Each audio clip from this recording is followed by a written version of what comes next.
என் படங்கள் நல்ல படங்கள் இல்லையா? என் படங்களில் சமூக கருத்து சொல்லலையா? என் படங்கள் பேரன்பு இல்லையா? நான் உடனே ஒரு பெரிய ஒரு ஆக்டர்கிட்ட போய் கதை சொல்லி நான் பெருசா வின் பண்ண நினைக்கலையா? நான் கமல் சார்ட்ட போயிட்டு திரும்பி வந்துட்டேன். ரஜினி சாருக்கு எனக்கு சொல்ல வாய்ப்பு கிடைச்சது, நான் சொல்லாம வந்துட்டேன். படங்களை நேசிப்பவன் இல்லையா? படங்களையும் மனிதர்களையும் மனித இனங்களையும் பிராணிகளையும் இயற்கையும் நேசிப்பவன் ஐயா தான். எனக்கு நீங்க சொல்றீங்க ஆபாசமா எடுக்கிறேன்னு சொல்லிட்டு. பிசாசு 2ல என் குழந்தை ஆண்ட்ரியா அவர்கிட்ட கதை சொன்னேன். அதுல ஒரு தாய்க்குள்ள பேய். அப்ப சொன்ன அந்த பேய் நிறைய விரசமா இருக்கிறா, அதுக்கு நிறைய நிர்வாண காட்சிகள் தேவம்மா, நடிக்க முடியுமான்னு கேட்டேன். அவர் அந்த கதையை கேட்டு சொன்னா, நடிக்கிறேன் ஐயான்னா.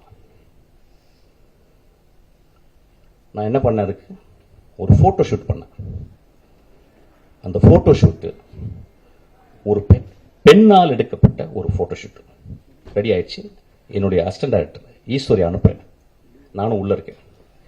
அவள் அந்த பெண் அந்த அந்த அந்த மிகச்சிறந்த ஆக்ட்ரஸ், அவள் மிகச்சிறந்த ஆளுமை. அவ என்ன பண்ணா, என் நம்பிக்கையில, என் கதை மேல இந்த நம்பிக்கையில அவ அந்த ரூமுல போயிட்டு அவ நிர்வாணமாக வெளியே வர வேண்டியது. நான் அவ வீட்டு வெளியே போயிட்டு சிகரெட் பிடிச்சிட்டு நான் அப்படியே ஆஃபீஸ்க்கு வந்துட்டேன். அவ ஃபோன் பண்ணி எங்க சார் இருக்கீங்க கேட்டான். நான் சொன்னேன், அம்மா உன் நிர்வாணத்தை நான் காட்டி, என் படத்துல நான் காட்டி, என் படம் ஓஹோன்னு பெரிய பேர் வாங்கலாம், நான் ஒரு பெரிய பெட்ரோ ஆல்படவர் மாதிரி நான் ஒரு பெரிய பேர் வாங்கிடலாமா? ஆனா உன்னுடைய நிர்வாணத்தை காட்டி நான் என் படத்துல காட்டினேன்னா, போஸ்டர்ல காட்டினேன்னா, அதை பார்க்கும் இளைஞர் நான் பார்த்த பார்வை மாதிரி ஒரு இலக்கியமாக அந்த திரைப்படத்தை பார்ப்பாங்களா, விரசமதமா பார்ப்பாங்க? அந்த காட்சி வேணான்னு சொல்லிட்டு வந்தீங்க.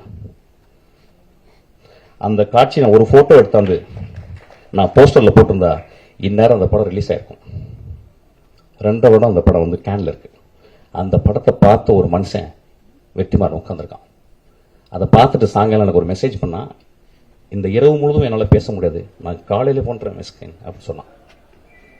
அந்த குழந்தைக்கு, அந்த ஆண்ட்ரியா, ஒரு மிகப்பெரிய அவார்டு இன்டர்நேஷனல் லெவலில் அவளுக்கு ரெகக்னிஷன் கிடைச்சிருக்கும். அந்த படம் ஓடாம இருக்கு.